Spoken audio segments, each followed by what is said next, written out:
I'm Jordan Raynor, and this is the Word Before Work.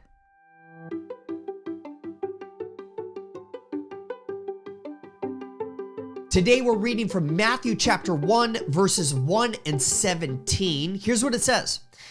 This is the genealogy of Jesus, the Messiah, the son of David, the son of Abraham. Thus, there were 14 generations in all from Abraham to David, 14 from David to the exile in Babylon, and 14 from the exile to the Messiah. Again, that's Matthew 1, verses 1 and 17. Matthew had many vocations that we see in the Gospels, but in the first chapter of his Gospel, we see him playing the role of a genealogist who takes his readers all the way back to Abraham to trace Jesus' family tree so that we can be confident that Christ is truly the Messiah. I would encourage you to read Matthew's genealogical work in full in Matthew 1, 1 through 17. But there are two profound insights we can glean just from the excerpt that I just read. First, God is always faithful, but he is rarely fast, at least by human standards.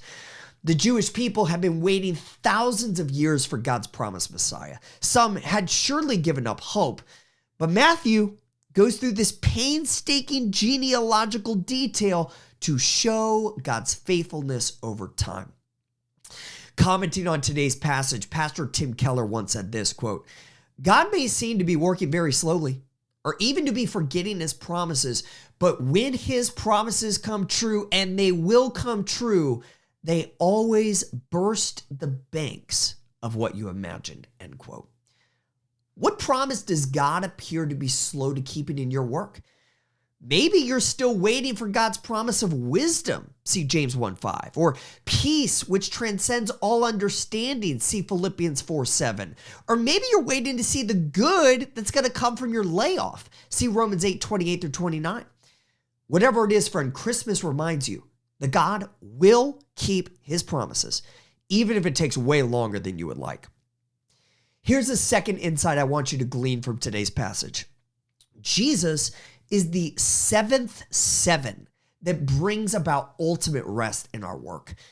Matthew highlights 6 groups of 7 generations from Abraham to Jesus, marking Christ as the beginning of the seventh seven.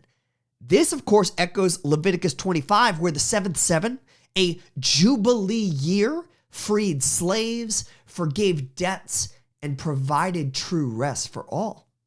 As Keller explains, quote, "The seventh seven, the Sabbath of Sabbaths, was a foretaste of the final rest that all will have when God renews the earth." Matthew is telling us that true rest will come to us only through Jesus Christ. Because in Jesus, you stop having to prove yourself because you know it doesn't really matter in the end whether you are a failure or a king. All you need is God's grace, and you can have it in spite of your failures, end quote. Friend, maybe you would call 2024 a huge success, or maybe a massive failure by the world's standards. Ultimately, it doesn't matter. In victory or defeat, you can say, "It is well with my soul," because the seventh seven has come to set you free from sin and death and to adopt you into the eternal family of God. Rest in his love this week. Today's devotional only scratches the surface of how God's word connects to our work. If you want to go deeper, sign up for my free 20-day devotional called The Word Before Work Foundations at twbwfoundations.com. These email devotionals are designed to help you gain a rich understanding of the biblical narrative of work, how exactly your work matters for eternity, and what those truths mean for how we ought to work today. You can sign up right now, again, for free at twbwfoundations.com.